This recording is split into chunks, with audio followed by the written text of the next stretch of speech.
Hi, everyone, and welcome back to Middle Aged Gaming. We got Korean back, although maybe not the whole time, but at least for part of it. But we're missing Phil, so we're still not a full crew. But hey, you know what? Baby steps. So today we're going to be covering a topic that has been plaguing the gaming community quite a bit recently, and that topic is Delays. delays. Exactly. Yeah. No, that was for emphasis on the delay part. That was part of the joke. But you don't have to take my word for it because we're gonna let Antoine explain here. So, Antoine. Do I? Well, it's very straightforward. We are going to think about the fact that games, especially on this COVID time, have a big amount of delays, and we want to know why. Is it a recent trend? Has it always happened? And yeah, I see that Adam pulled out a very small list of 51 games which were delayed this year only, 2021. including Yeah. plus three, which moved from 2022 to 23, Yep. from what I gathered. So that's a very nice amount of. I believe they are all platform, right? Yeah. No, these are all over the place. PC, Nintendo, PlayStation, Xbox. Yeah. All right. So how about we start with Korean because you need to leave soon. What's your take on when you think delays? I know that I have a couple of games which pop out right in my mind, which makes me think that delays in gaming is not just a new trend. Of course, COVID is a massive player in a game, but for me, and maybe we'll talk a bit later, but I think delay. I'm thinking 1998 Duke Nukem Forever. We talked about it in previous podcast. I'm thinking Final Fantasy 15. Sorry, 13 versus 15? No, 13 whatever. verses and then became 15. Yeah. 2006, released in 2016. Unfinished. I'm thinking um, Star Citizen 2012. Never finished. Star Citizen slash Squadrons 42. Or I'm also thinking games which were released and maybe they shouldn't have because they were not finished. So, like here, I'm thinking Cyberpunk, which, same as Star Citizen, started development in 2012, released last year, right? Think so. Yep. And within a week, the PS4 has to refund the game because it was unplayable. It was catastrophic. On PC, the damage was lessened because the community could mod the game, but on PS4, that was a catastrophe. So we are here to discuss delays, good or bad. Why do maybe the announcer or the publishers, they give you a date, but do they have any idea? Because we know that in general, as a big average, a game takes 3 to 5 years, more like 5 years, to make. So, what's your take if I tell you delays in video game? Which is the first game which pop in your mind? Funnily enough, the first game that pops to mind is Core Punk, which is actually a new game. I watched a video about this. It is a MMO top-down Diablo-like RPG. Because I watched a video about it earlier this week, and specifically the developers are saying we only work Monday to Friday, 9 to 5. This is why this is delayed, and they've done like their beta was supposed to be in summer of this year, and they just said no, we're not having a crunch culture. So it was going to be August, and then August got pushed to October, and October got pushed to December. And that is like, for me, that's the first game that comes up when I think of delays. There's another, like like Antoine, you coined the game Koreans relaxing games for YouTube. An Indonesian game by a it's like a farming sim game, and they were like, yeah, we're going to release the alpha this year for everyone who backed on a certain Kickstarter tier. And they just sent a message because Indonesia probably like 2 months ago, even probably still now, they were quite serious for COVID, and they're like, yeah, COVID's pretty bad. One of our developers has got COVID, and so he's working slowly. So they delayed. Just what did I say? Deleased. They delayed their alpha as well, and the game itself has been delayed because a lot of the people from that company are based in Indonesia. So those are the first games that come to mind. What about you, Adam? Obviously, Duke Nukem Forever is kind of poster child Forever. for is the poster child for delays. But yeah, basically the same ones that Antoine listed, Final Fantasy, Duke Nukem, that sort of thing. What was it? There's a game, and I was waiting on it for a really long time, and I think it's out in like early access on Steam, but it was supposed to come out like a couple years ago. I've mentioned before too. Pray I for feel the like gods. you have mentioned it before, and I'm trying to think of It's one of the things you said something, before. and I was like super excited about it. And it was supposed to be kind of like a cross between Harvest Moon and Monster Rancher kind of thing. But then also Pray for the Gods, I think, is in early access or something like that. It was supposed to come to PS4. It never has. It's on PC, but then every now and then I'll check on it, and they'll be like, oh yeah, we still have plans to come to console, and it just never does. And I'm like, are they done? Do I just have to get it on PC, or can I continue to wait? I don't really know. So yeah, when I think of delays, I think of those sort of things.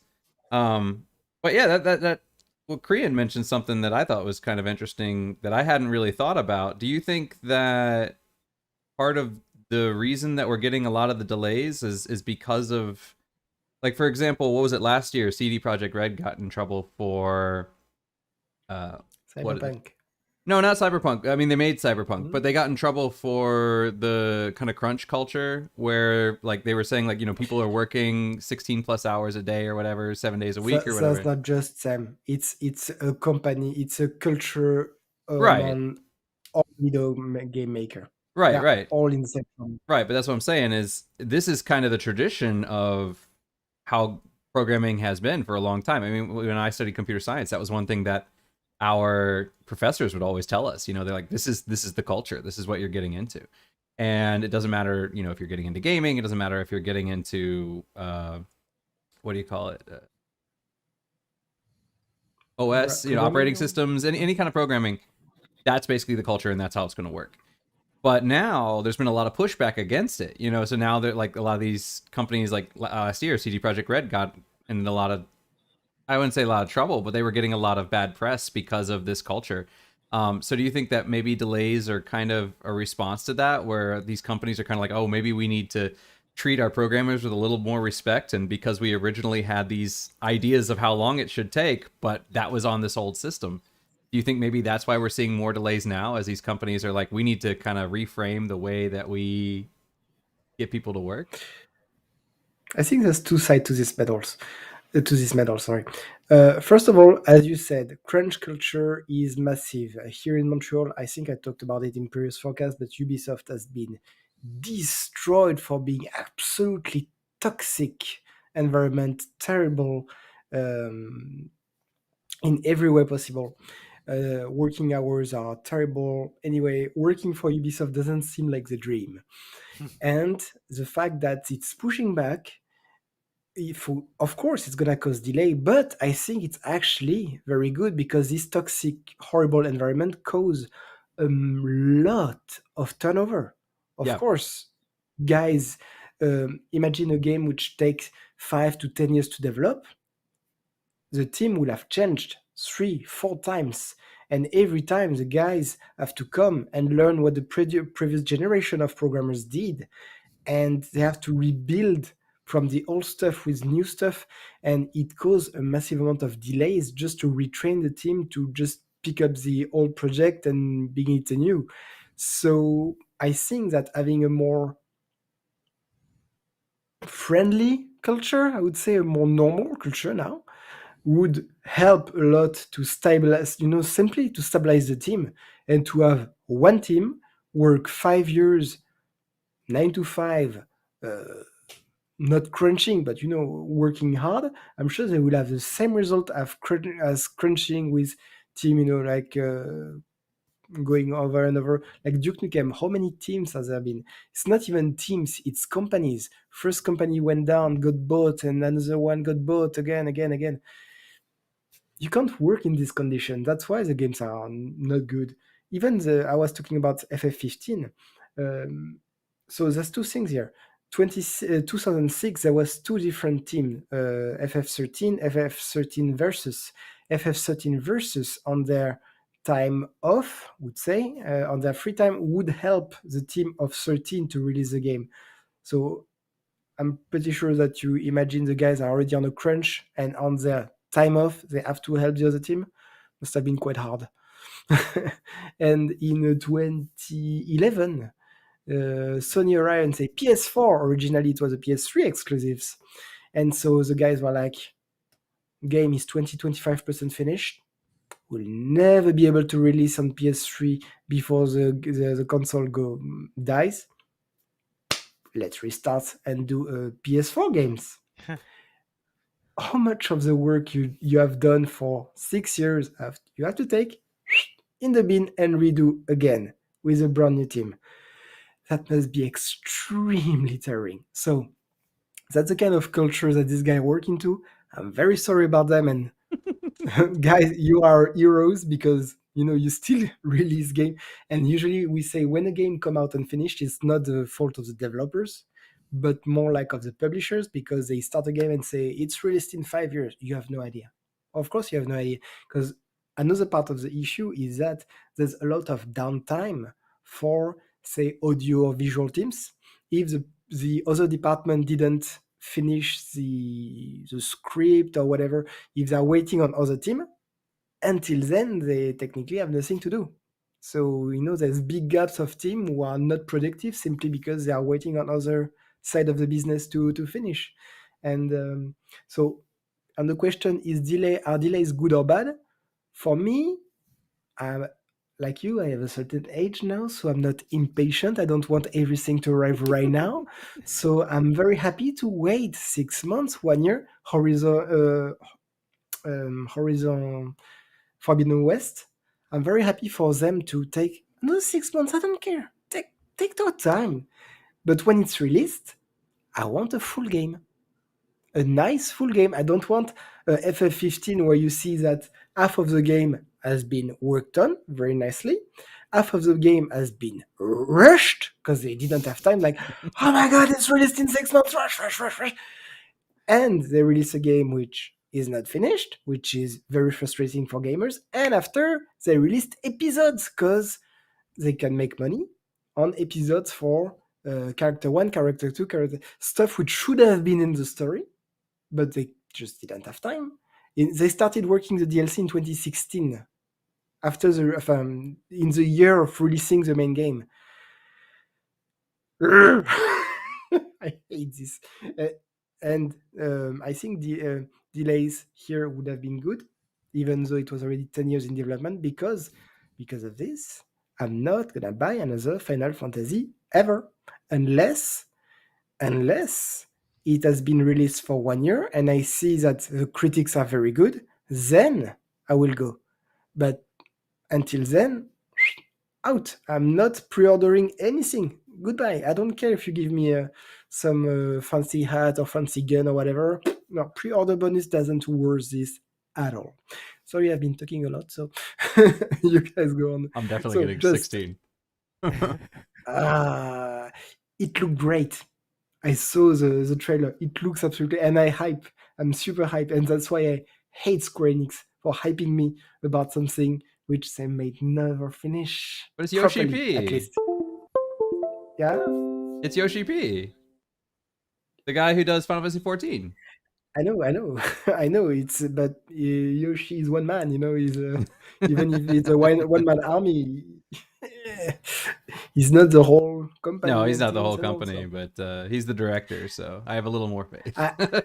Yes, that's true. I know that Final Fantasy 14 has been a success from 2.0, because 1.0 was a catastrophe and crashed and bye-bye. So yes, maybe that works in this favor. Again, no, I'm not gonna buy it day one, because I'm expect now if a game come out but without any delays, something's wrong. Don't you think so? No. It depends on the game. I don't Alright, know. I'm alright. gonna let Korean talk though. Yeah. No. You go ahead with that point, Adam. I want to ask Antoine a separate question later. Oh, okay. I mean, there's plenty of games that come out on time and don't have problems. I mean, usually they're smaller games, to be sure. Indie games typically do that. For me, I think I think it's really an issue of, I feel like the hype now, that people tend to maybe throw games out there for the hype a little bit too early. Like for example, Absolutely. when Fallout 4 was announced, it was going to be released 3 months later or something like that. And so I mean they were pretty much done. So you get all the hype and then the games, gets to come out. But Cyberpunk's been hyped up for how many years now? No, but they went to the E-Cube way too early. Because they go to the E-Cube with these big trailers without actually knowing the end dates. That's not the good way to build hype. Actually, I want to ask you a question. You talk about indie games. Don't you think that it's a very good idea what Subnautica did? They released a beta for quite a while, asking players to play while they were doing their own update. A bit like the roadmap of Star Citizen. Every 3 months, they add something else to the game. And they ask the players to play, and each time they see a bug, there's a report button saying, okay, where, how, what did happen? So they don't need to have testers specifically for this. The gamers are the tester, and they talk directly to the development team saying, that idea was great, but I think you should do this instead or tweak it a little like this. Oh, and yeah. they ask the community. Not all the ideas are good, of course, but there's good picks in it, and it saves them a lot of time to test the game. They don't need to test the game. Players did it already, so they know that when it's released, it's already player tested. So Wasn't that the point of a beta? it should be, but that's what indie games do, but big games don't. And Yeah. maybe it's because they want to keep the exclusivity. Maybe they don't want to spoil the story. I guess it's easier to do on a sandbox game, definitely. Yeah, I know with the Dreadout, because I played Dreadout, and there were definitely some issues that I had in it, like the way the camera was controlled or whatnot. But then when I played Dreadout 2, you could definitely tell it was much more polished. But then when I was looking at some of the when I was looking at the Steam page and some of the forums and stuff, there were actually people that were saying that apparently when Dreadout 2 came out, it did have issues, but apparently the developers were listening to the community, and when the community made suggestions on things they should patch, they were actually going out of their way to patch those things. So very similar to No Man's Sky, where they were getting a lot of this community feedback, and when when the community said something, they would say, oh yeah, we can definitely do that, we're going to work on that. Or they would say, that's not really possible, we'd love to, but just the way the game is set up, we can't really do that. But yeah, no, I definitely think that that's a good direction to go in. But I mean, lots of games have released just fine. I've been playing Dreadout. That one was fine. I remember Other Side. I remembered seeing Other Side before it came out. That one was released on time. And I was been playing that one for the last month or so. What else? There's Nier Age of Empires Replicant. 4. Age of Empires 4. Civ 6 came out on time. Like I said, yeah, Nier Replicant, like I said, came out on time. Nier Automata came out on time. So definitely there are games that do come out on time. So I wouldn't say that by default, these things are always problematic. Maybe they just had a better project planner. Maybe the project management was simply much better. They had a much clearer idea of what to do, when to do it, and when it will be released. Maybe it's just a management issue. Maybe it's really just a back office issue. They don't know when to actually. That was a problem reported for Cyberpunk by the. You guys probably don't know the famous Bloomberg reporter, video game reporter Jason Schreier, who used to work at IGN, I believe, and then Bloomberg bought him up. But he did this big expose on Cyberpunk and CD Projekt Red, and he interviewed tons of former employees over that period. And the conclusion was that Cyberpunk would have been a totally different game if not higher management hadn't come down and said, this is what we're doing. I don't care what you want. Get it done. Which was the summary or the TLDR on what was happening for Cyberpunk 2077. Somehow it makes me think of the same kind of scenario in movies. Like the movie maker, director want to do one thing, and then you have the big publisher behind and say, yeah, we want to put this kind of rating, so skip this, and we want the story to be a happy ending, so skip this. The happy ending one is big, yeah. So they kind of bridle the creation in there. EA has done the same thing with FIFA, with all those sports games, PES, soccer, where I forgot the guys like something Wilson, Teddy Wilson or Ted Wilson was like, uh, we've made so much money off loot boxes and that stuff. We're gonna keep doing that. So, like in FIFA, the newest iteration of FIFA, uh, like you have to buy loot boxes if you want to be competitive in playing against other people, and people are spending, hundreds of dollars or hundreds of euros buying that stuff.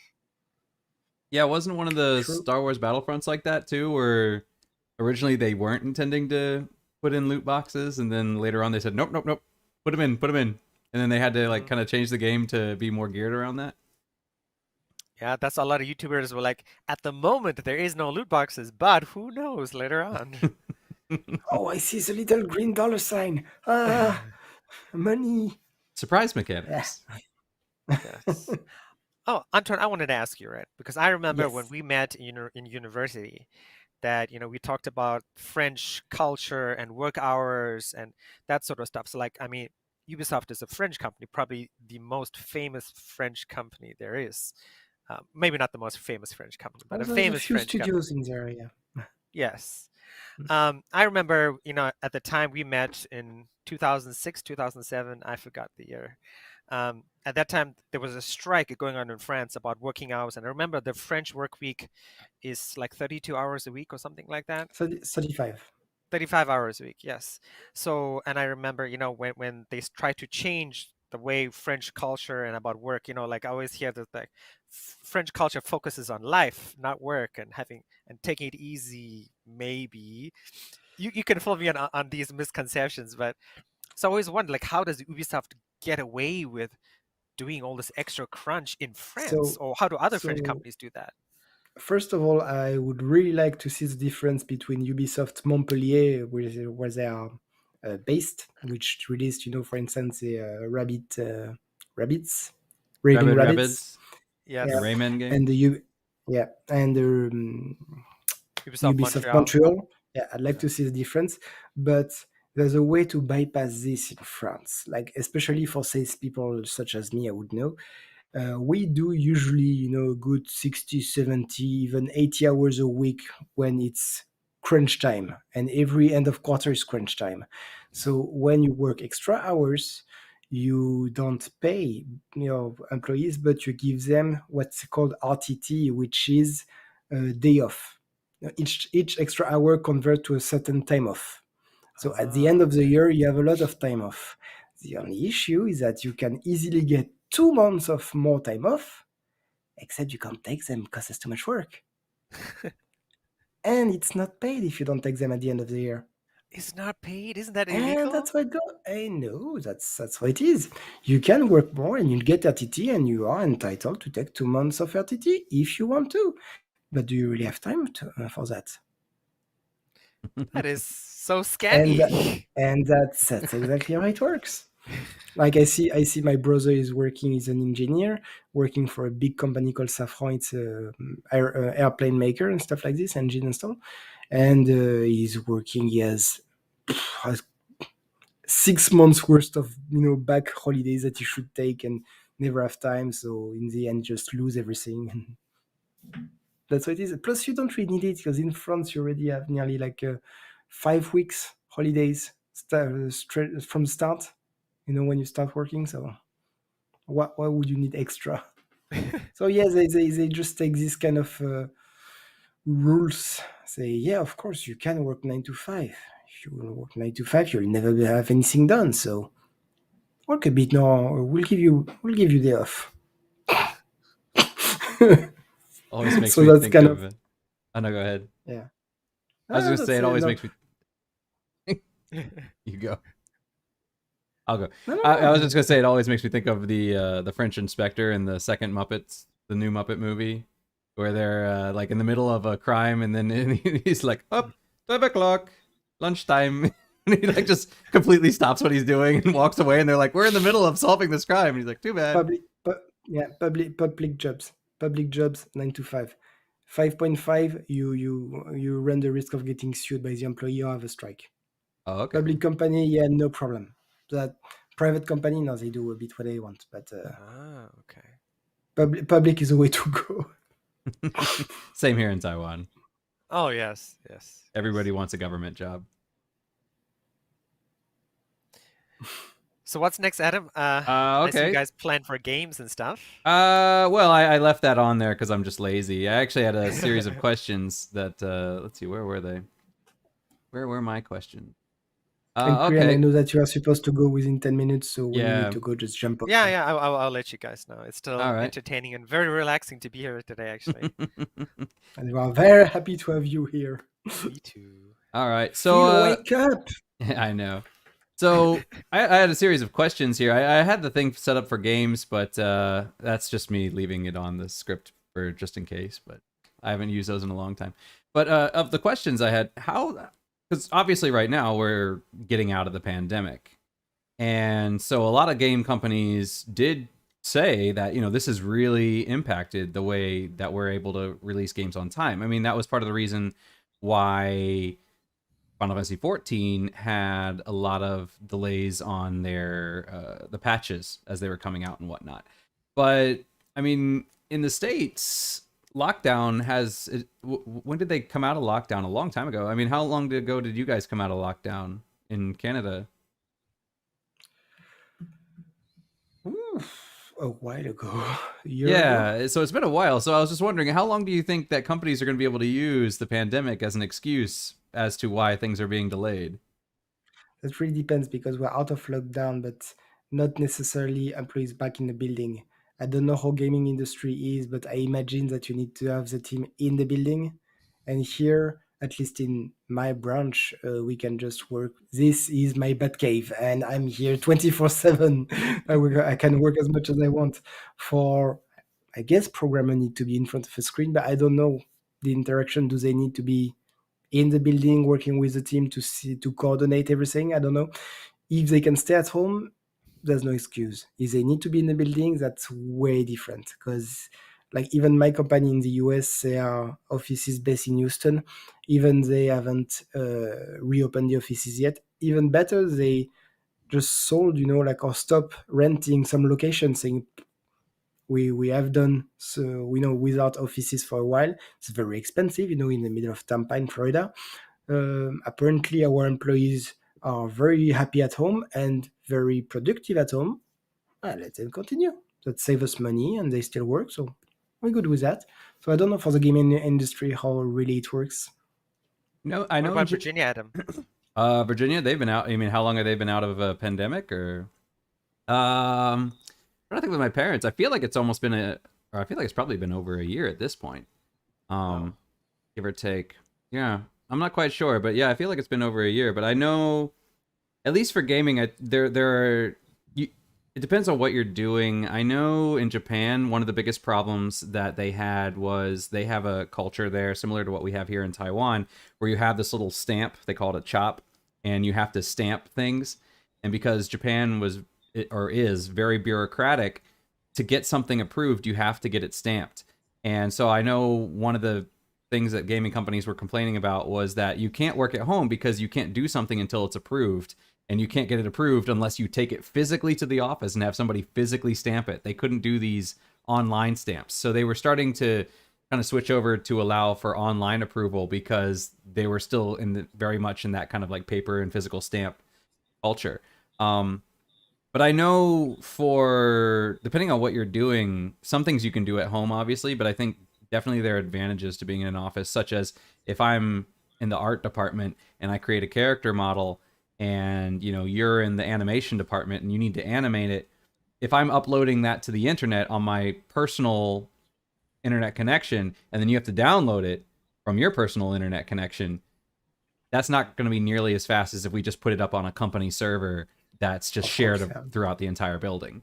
So, I mean, in that sense, yeah, it'll definitely slow things down. It's doable, but it would definitely slow things down. And also, it's not like the kind of thing where I can just, stand up, walk over across the hall and say like, hey, is this ready yet? I'd have to physically call you on the phone or email you or things like that. So I know it does slow things down, but it is certainly doable. But yeah. What about you, Korean? Anything to say on that, or? Oh, sure. I mean, of course. I mean, we're the company I work for right now is a remote company. While we have 2 offices, we still have people in Egypt, in Germany, in Poland. I mean, and we do everything remote. And that's, I mean, I'm the only remote person in Taiwan, which is why I had a meeting at 12 a.m. this morning, which was fun because I literally laid in bed with the lights off and just listened.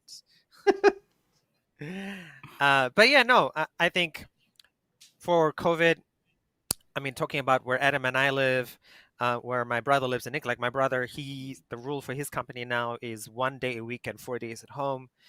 We know, because I listen to tech podcasts, Google and Facebook postponed going back to the office until 2022.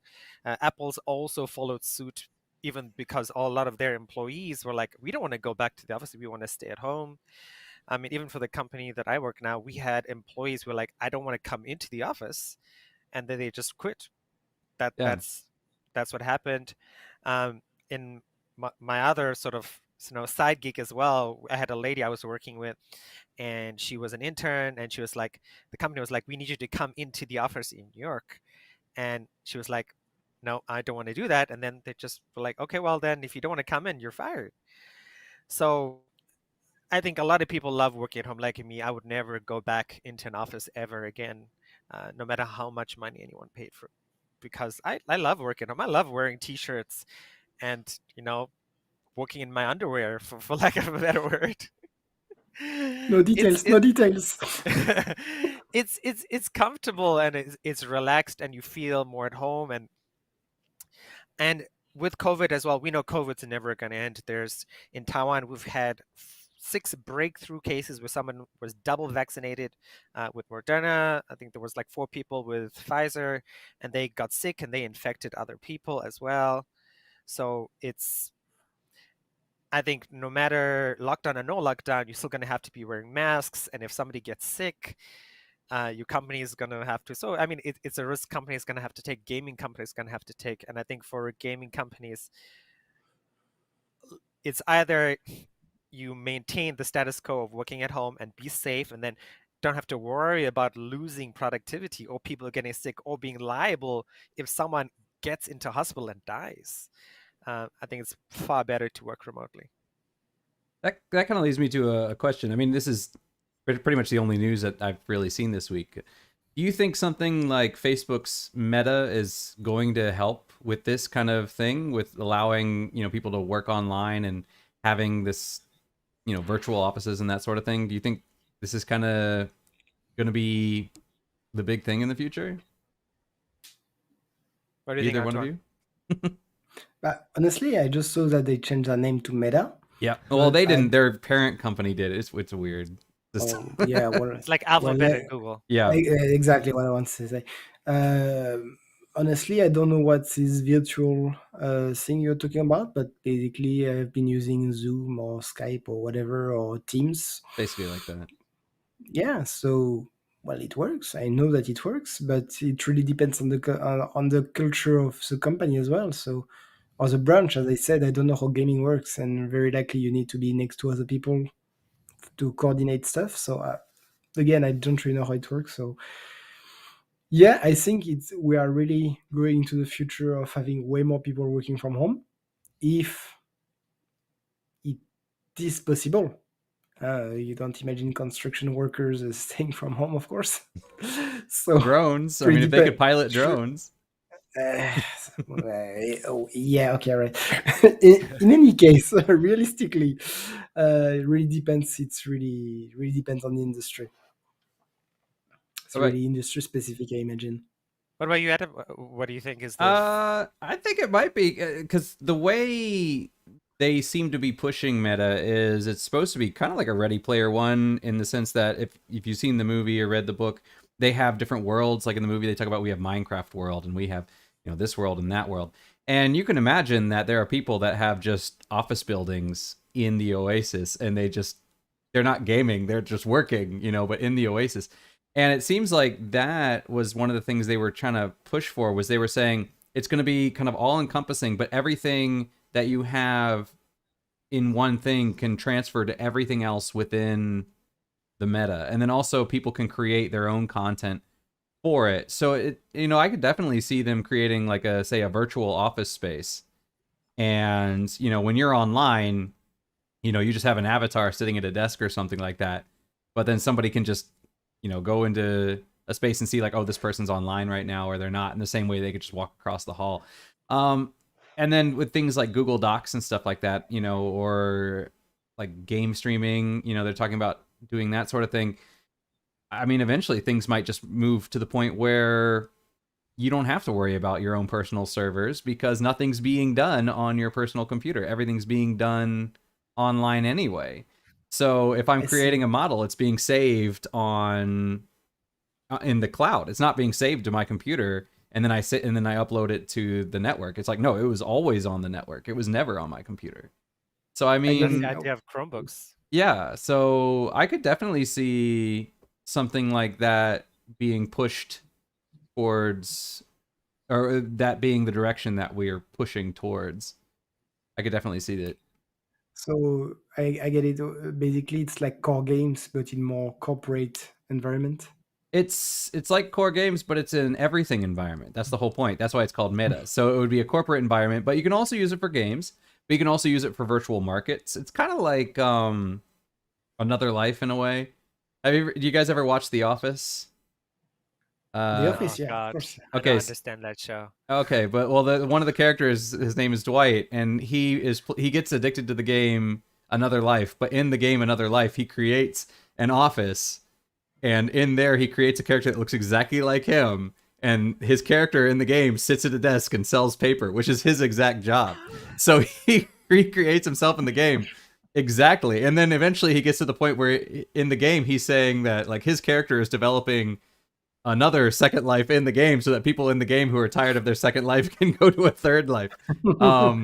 But that's the kind of thing that like I think meta is supposed to be. Is it's if you want to have a store, you can create a your avatar or whatever. And if I'm a clothing developer, I create clothing and I create models of these clothing, and your avatar can walk in and they can try on these clothes, and if you like it, then you can order it from my store and have it delivered to your house. So I think that's kind of the direction, is kind of a cross between Ready Player One and The Matrix. I don't know.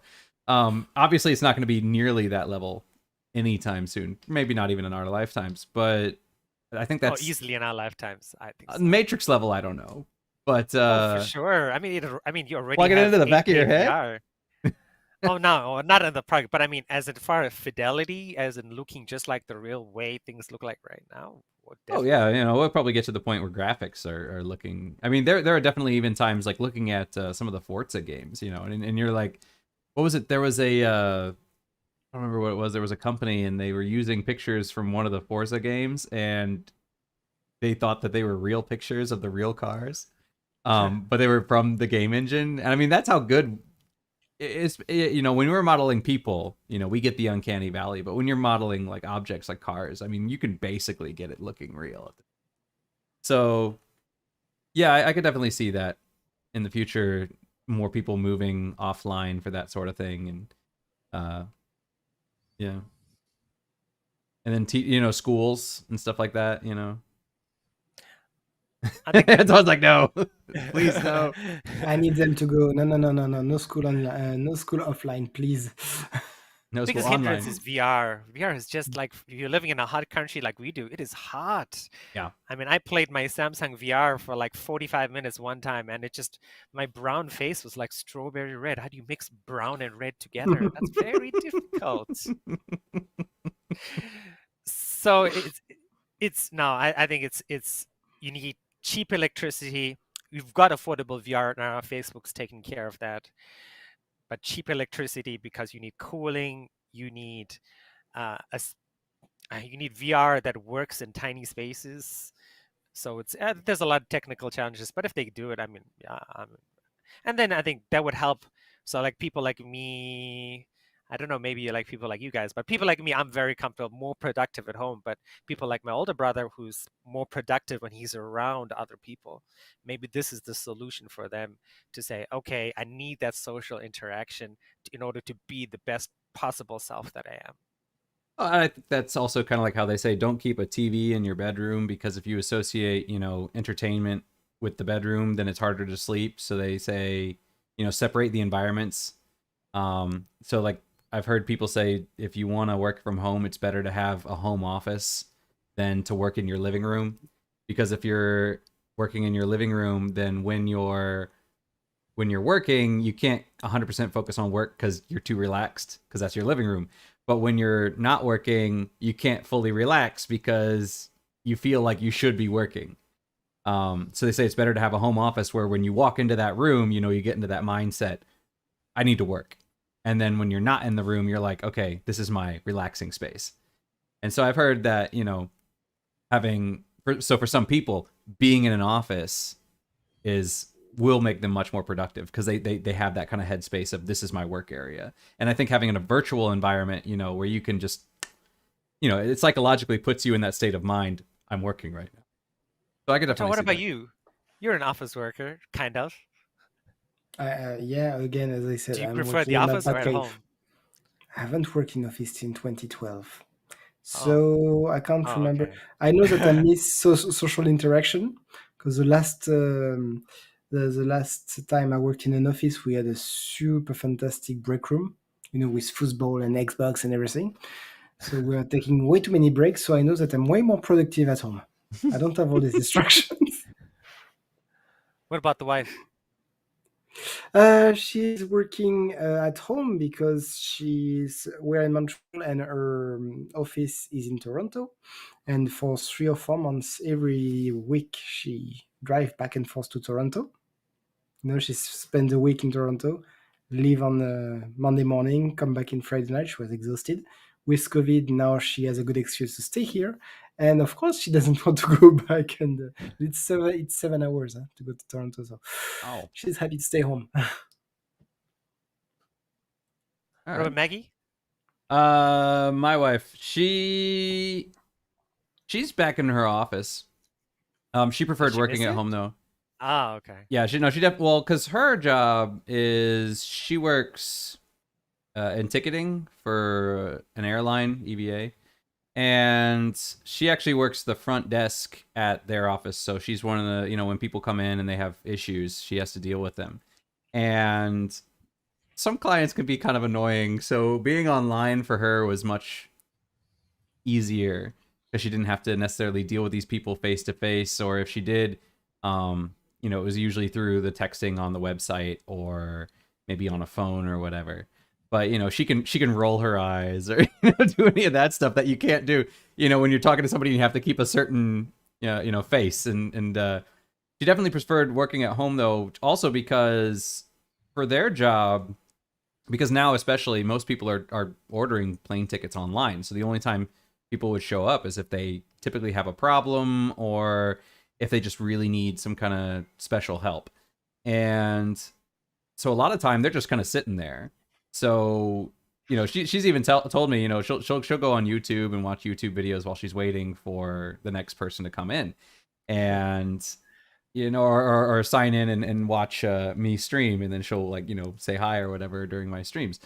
But when she's here, then she'll walk around the house, she'll play with the cats, or she'll do something else in that downtime. She's not just, I need to sit here and just to physically be a body in a chair. I can move around, and when they need me, I can do it. And when they don't need me, I can do my own thing. So for her, that was definitely preferable to be at home. And then also they need to wear uniforms. And so she doesn't need to wear a uniform when she's at home. And that's, for me, very similar. When we're at school, our school has a dress code. You have to wear long pants. You can't wear shorts, and it gets really hot in Taiwan. And and then also the rooms are inconsistent. You'll have a room that's freezing cold, and then you'll have a room where the AC is just not working quite right. And that's why you'll see a lot of classes where the boys are wearing short sleeves and shorts, and the girls are wearing like jackets, and they're all bundled up because the girls are freezing cold, and the boys are like sweating because they're so hot, because different body temperatures and whatnot. But here I can turn my AC to whatever's comfortable for me, and I don't have to worry about are the students comfortable, because they can tune their houses to whatever they want, whatever makes them comfortable. So that's definitely beneficial. And then also the things like, you know, between classes or something I can get up. And one of the things about us is classes are inconsistent. So I might have an hour break between classes. I'm going to have one of those, like, for example, tomorrow I have 2 hours of class and then I have a 1 hour break and then I have another 2 hours of class. When I'm at home, I can have dinner with my wife. I can watch some TV. I can do whatever I need to do. But if I'm at the school, it's just like, well, I can sit here and I can do whatever.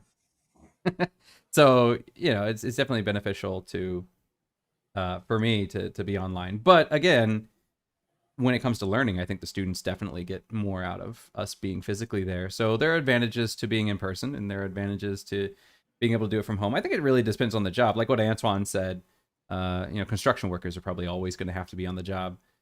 I mean, certain jobs, like you could probably create a drone excavator and have somebody, control the excavator from home. But even then, I mean, with the camera, I feel like your vision is not going to be nearly as good as it is if you are physically there. You're more aware spatially than if you're looking through a camera. I feel like your field of view might be, even if it's a wider, I think it just might not work as well. But yeah. But we're getting a little bit off the topic of delays, and I have one last question. So I'm going to ask you guys this. Or Korean, you're good for one last question? Or I should probably go. All right, so I'll take this one for Antoine then. So. Yeah, okay. Go on. Yeah, thanks for having me, guys, and no problem. chat to you later. All right, catch you later. See ya, Korean. Thanks for coming. All right. My pleasure. Okay, but so one last question for Antoine then. Do you think that, because for example, ever since, I guess, 2 generations ago, games have been able to be patched. Before that, if you release a game, that's it. That's all you're getting, right? Back on the PS2. And but ever since PS3 era, Xbox 360, games have been getting patches. And then a lot of times gamers have been kind of complaining, saying that a lot of games come unfinished because it just feels like people want to push the game out and then patch it later. Like, oh, it's okay. We don't have to have it finished because we can patch it. Do you think that these recent delays are kind of a result of that? Do you think maybe gaming companies are like, oh, people keep complaining that we're releasing unfinished games, so they're more inclined to err on the side of caution and say, let's just do a delay so that we can release this game? So do you think in a way it's kind of a reaction to gamers? That really depends, I think, on the publisher's culture. Like, look at EA or I won't say Square Enix, but no, not really. Imagine some company who's used to simply put DLC to make money more money out of the base game. They will happily release an unfinished game, saying it's okay. Civilization 6, Paradox, I believe, or well, anyway, when you get Civilization 6 base game, it's not good. It's boring. You finish very quickly, and then you need to have whatever Storm extension to start having some more interesting mechanic, and you need to wait 3 or 4 DLC to finally have a full game, literally. And they will release on time Civilization 6, except it's gonna be base and it's gonna be very boring. You have a plate and you have your potatoes and nothing else. You have to wait 2 years to get your steak and maybe 2 years to get some sauce. And so that really depends on company culture. Definitely, I don't think it's good for company like CD Projekt to keep releasing unfinished game.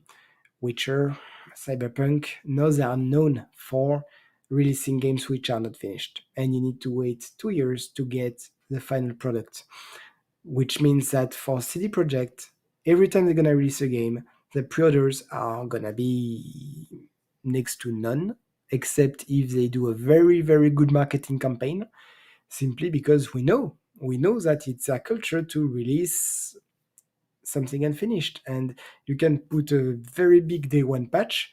It's not gonna correct all the mess which should have been cleared if they put 6 months, maybe more development into it. So yeah, that's my point of view, and I really hope that company, if they, I'm very happy for them to delay the exit of the game to give you the full experience with very minimal. It's okay to have bugs, or some issues that you can patch quickly.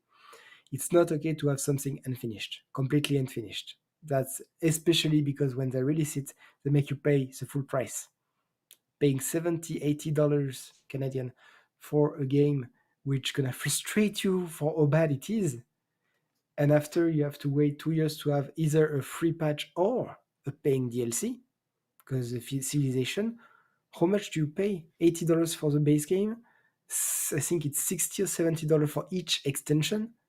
Plus, I don't count how many scenarios and civilizations that you have to buy at $5 per civilization, $5 for the Polish, $10 for Swedish with their own little missions, scenarios, and what do you think? Last question, because last comment, because I think we are gonna be a bit late after. Yeah, well, we started a little bit late, so if we're a little bit late, I think true. it should be okay.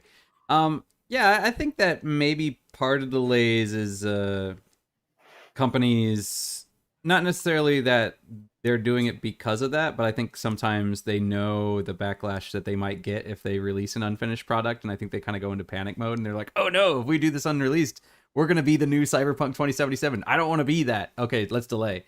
So I feel like that's definitely something that pops into their head, either consciously or unconsciously, when they choose to delay a game. I think part of that is considering not just the not just is the product finished or not, but how is the gaming community going to react if we release this on time. And I think that really, if we look at how people have reacted on when something is delayed, the gaming community gets angry, but they tend to forget about it, because once the game releases, then they're like, oh yay, it's finally here. Whereas if a game releases unfinished, then yeah, people are not going to forget that. So I think it's one of those things where they're erring on the side of caution. Let's put a good taste in people's mouth at the first bite, rather than give them a bad taste in their mouth, and then they're going to learn, I don't like this. So yeah, and then because also first impressions matter. They do, and then yeah, because even if you release a game and it's unfinished and it gets a bad reputation, you're gonna have to try really hard to sell it later and convince people that it is fixed. Fallout 76. Yeah, that was absolutely terrible. Apparently now it's patched up and it's a good game, but it was so terrible at first. Yeah. No one is believing it. Even I see it on discount. I'm like, oh no, I'm gonna stay clear of it. And people say, no, it's good. Maybe I don't want to try. I don't want to try the experience. Right, and then it does get buried under the new hotness, So when something else comes out, it's like, oh, I want this because this looks fun, and you've already forgotten about that game because that game's done and gone. So I think that delays definitely are maybe not consciously, but I think they are a reaction to gamer complaints on, oh, you're just going to patch it later. So yeah. All right. So I think a good way to end the show is to quote Blizzard. It's gonna be ready when it's gonna be ready. Yeah, that used to be kind of their thing, and now they're just all sorts of weirdness. So, Blizzard, what happened to you? All right. Well, that's going to end our show today. Definitely happy to have Kriyan join us for a change. Unfortunately, Phil was not here, but hopefully soon we will be getting everybody together. And I think on the 17th or something, then you're going to be taking a break, right? Yeah, my parents are here for my big boy's birthday, so I won't be here for next show. I'll be back in 2 weeks. Or you'll be gone in 2 weeks. Right? No. Next show, I'm not here. And okay. I'll be back on the show on the 17th. Oh, okay. All right. So then. Yeah. All right. At some point, Antoine's not going to be here, but Kriyan's promised that he'll join us that day. So that should be okay. All Yeah, right. you're right. No, actually, you're right. I'm here next week and I'm not here in 2 weeks. Oh, All right. I'm confused. Sorry. All right. Well, we're just going to end the show there then. Thank you all for listening. Let us know what you think about delays. Do you think they're a good thing and they're helping the industry, or do you think they're a bad thing? And if they are, how could companies better regulate themselves? You know, what ideas do you guys have? So let us know in the comments, and we will be seeing you again shortly. All right. So bye-bye, everyone. Bye-bye. And enjoy the delays.